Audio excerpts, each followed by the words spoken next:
जीवन का असली आनंद क्या है। नमस्कार दोस्तों, स्वागत है आज आपका फिर से जीवन बदल देने वाली एक और ज्ञान से भरी बुद्धा इंस्पिरेशनल स्टोरी में। आज की ये कहानी जीवन की तमाम छोटी बड़ी तमाम तरह की समस्याओं से परेशान इंसान को समाधान देगी। एक किसान अपने गांव की परेशानियों से बहुत दुखी था। किसी ने उसे अपने दुखों के निवारण के लिए बुद्ध की शरण में जाने को कहा, जो कुछ दिनों के लिए यहाँ से कुछ दूर एक गांव में आया है।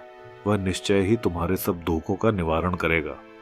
यह सुनकर किसान बड़ी इच्छा से बुद्ध की शरण में गया, यह सोचकर कि बुद्ध उसे उसकी समस्याओं, मानसिक पीड़ा, तनाव और दुखों से मुक्ति दिलाएंगे।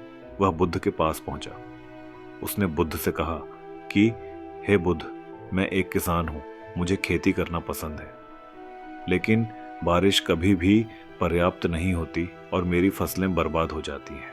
पिछले साल मेरे पास खाने के लिए कुछ नहीं था और इस साल भी अत्यधिक बारिश के कारण फसल को बहुत नुकसान हुआ। मेरे पास खाने के लिए पर्याप्त भोजन नहीं है। किसान ने कहा, मैं शादीशुदा हूँ, मेरी पत्नी मेरा ख्याल रखती है, मैं उससे प्यार करता हूँ, लेकिन कभी कभी वह मुझे बहुत परेशान करती है और घर में बहुत क्लेश हो जाता है, जिससे मुझे लगता है कि अच्छा होता अगर वह मेरी जिंदगी में नहीं आती। मेरे भी 2 बच्चे हैं।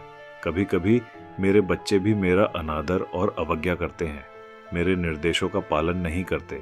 किसान लगातार बुद्ध को अपने दुखमय जीवन के बारे में ऐसी तमाम बातें बता रहा है। बुद्ध उस दुखी किसान की समस्या को ध्यान से सुनते रहे।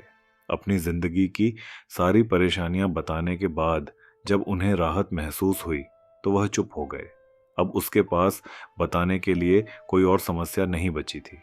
अब वह चुपचाप बैठकर बुद्ध की ओर देख रहा था और अपनी समस्या का समाधान पाने के लिए बुद्ध के उत्तर की प्रतीक्षा कर रहा था। लेकिन बुद्ध चुप थे। किसान ने फिर कहा, हे बुद्ध, मैं आपकी शरण में आया हूँ, कृपया मेरे जीवन की इन समस्याओं का समाधान करें। बुद्ध ने कहा, मैं तुम्हारी कोई मदद नहीं कर सकता। किसान आश्चर्यचकित होकर बोला, अरे, यह आप क्या कह रहे हैं? सब कहते हैं कि आप सबके दुख दूर कर देते हैं, तो क्या तुम मेरी समस्याएं हल नहीं करोगे? इसलिए कि मैं एक गरीब किसान हूं। बुद्ध ने कहा, मुश्किलें हर किसी के जीवन में आती हैं। जीवन में दुख और परेशानियां आना स्वाभाविक है।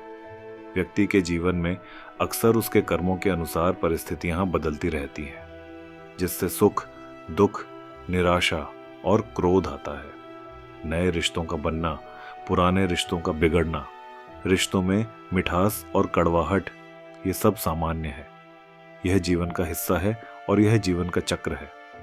हकीकत तो यह है कि हम सभी के जीवन में 83 प्रकार की कठिनाइयां आए हैं। इन कठिनाइयों का समाधान आप और मैं नहीं कर सकते, कोई नहीं कर सकता। जिंदगी और जिंदगी में बनने वाले रिश्ते स्थिर नहीं होते। एक दिन रिश्तेदार भी चले जाएंगे और जिंदगी भी खत्म हो जाएगी, लेकिन ये समस्याएं वैसे ही रहेंगी जैसे आज आपकी जिंदगी में हैं और कल किसी और की जिंदगी में होंगी। इस पर किसान अपना नियंत्रण खो देता है और क्रोधित हो जाता है और ऊंची आवाज में बुद्ध से कहता है कि हर कोई कहता है कि तुम्हें एक महात्मा, एक सिद्ध पुरुष, एक प्रबुद्ध व्यक्ति होना चाहिए। मैं इस विश्वास के साथ यहां आया हूं कि आप मेरी मदद करेंगे। यदि आप मेरी समस्याएं हल नहीं कर सकते तो मेरा यहां आना व्यर्थ था। हर कोई झूठ बोलता है कि वे समस्याओं का समाधान करते हैं। आपने मेरी एक भी समस्या का समाधान नहीं किया। तुमसे अच्छे तो वह महात्मा हैं जो 2 वर्ष पहले मेरे घर आए थे। उन्होंने मेरे लिए यज्ञ कराया, दान दक्षिणा दिलवाई और मेरे मन को असीम शांति मिली। कुछ सुख भी बढ़े और कुछ दुख भी कम हुए, लेकिन तुमने मेरी कोई भी समस्या हल नहीं की। तुमने मुझे सीधे तौर पर मना कर दिया। बुद्ध ने कहा, क्या वह सब करने से जीवन के सारे दुख समाप्त हो गए? इतना कुछ करने के बाद भी अब आप इतने परेशान क्यों हैं? अब आप पहले से भी ज्यादा दुखों से घिर गए हैं। तात्पर्य यह है कि जीवन में दुख कभी समाप्त नहीं होते। किसान बोला, तो क्या मैं मान लूं कि तुम मेरी मदद नहीं कर सकते? यदि आप ऐसी छोटी छोटी बातों का समाधान नहीं कर सकते तो आपके उपदेशों का क्या लाभ? बुद्ध ने कहा, मैं तुम्हारी 84वीं समस्या का समाधान तो नहीं कर सकता, लेकिन हाँ, मैं तुम्हारी 84वीं समस्या का समाधान अवश्य कर सकता हूं। किसान आश्चर्यचकित हो गया और बोला, 84वीं समस्या क्या है बुद्ध? बुद्ध ने कहा, यानी कि तुम अपने जीवन में कोई समस्या नहीं चाहते। आपकी सारी समस्याएं इसी समस्या के कारण उत्पन्न हुई हैं। यदि आप इस तथ्य को स्वीकार कर लें कि जीवन में समस्याएं मौजूद हैं और समस्याएं जीवन का हिस्सा हैं, तो आप जीवन की समस्याओं से विचलित नहीं हो पाएंगे। आप जीवन में आने वाली समस्याओं से विचलित हो जाते हैं क्योंकि आपको लगता है कि आप दुनिया के सबसे दुखी व्यक्ति हैं, जबकि सच्चाई ये है कि हर किसी को अपना दुख सबसे ज्यादा महसूस होता है। लेकिन जिस दिन आप यह समझने लगेंगे कि मेरा कष्ट अन्य लोगों की तुलना में बहुत कम है, उस दिन से कोई भी दुख आप पर प्रभाव नहीं डाल पाएगा। जब तक आप नहीं चाहेंगे कि आपके जीवन में कोई परेशानी ना आए और आप हर दुख दर्द से बचे रहें, तो यह संभव नहीं है। ऐसे में छोटा सा दर्द भी आपको बेचैन कर देगा और आपकी मानसिक शांति भंग कर देगा। अगर आपके जीवन से परेशानियां पूरी तरह से दूर हो जाएं, अगर आपको हर दिन हर पल बिना दुख और कठिनाइयों के जीवन जीने को मिलेगा, तो आप ज्यादा दिन तक ऐसा नहीं जी पाएंगे।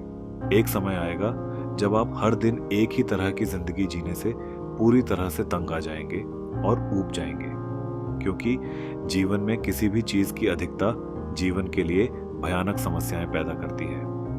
आरामदायक जीवन जीने से आप मन और शरीर दोनों से विकलांग हो जाएंगे। तो ऐसे जीवन का क्या फायदा जो बाद में आपको नर्क जैसा जीवन जीने पर मजबूर कर दे। जिस तरह खाना खाने का असली आनंद तभी मिलता है जब बहुत भूख लगी हो, और पानी पीने का असली मजा तभी आता है जब बहुत प्यास लगती है, उसी तरह जीवन के तमाम दुखों और परेशानियों को झेलने के बाद ही खुशी का आनंद मिलता है। इसीलिए जीवन में सुख और दुख अलग अलग रूप में आते रहते हैं। हम चाहकर भी जीवन से सुख दुख को खत्म नहीं कर सकते, लेकिन उनसे इतना ऊपर जरूर उठ सकते हैं कि कोई भी बड़ी समस्या मन को विचलित न कर सके। इसके लिए अपने मन को शक्तिशाली बनाएं, धैर्य रखें, प्रतिदिन आध्यात्म का ध्यान करें, ज्ञान बढ़ाओ। यह आपके जीवन की सभी समस्याओं का समाधान है। इसे जीवन की चतुर्मुखी समस्या का समाधान कहा जाता है। महात्मा बुद्ध का यह अद्भुत ज्ञान पाकर किसान संतुष्ट हो गया और उसका मन बिल्कुल हल्का हो गया। मन में जो समस्याएं परेशान कर रही थीं, उनके प्रति जिज्ञासा शांत हो गई। किसान ने अपनी आंखें बंद कर लीं और आनंद का अनुभव करने लगा। किसान को समझ आ गया कि वह अब तक क्या गलती कर रहा था और वह बुद्ध के चरणों में गिर गया। तो दोस्तों, मुझे उम्मीद है कि महात्मा बुद्ध की इस कहानी, बुद्ध प्रेरणादायक के माध्यम से आपके जीवन की कई समस्याएं समाप्त हो गई होंगी या कुछ समस्याओं का समाधान मिल गया होगा। अगर आप प्रेरणादायक कहानी न छोड़ना चाहते हैं तो कृपया मेरे चैनल को सब्सक्राइब करें और इस कहानी को अपने दोस्तों और रिश्तेदारों के साथ साझा करें जिन्हें इसकी आवश्यकता है।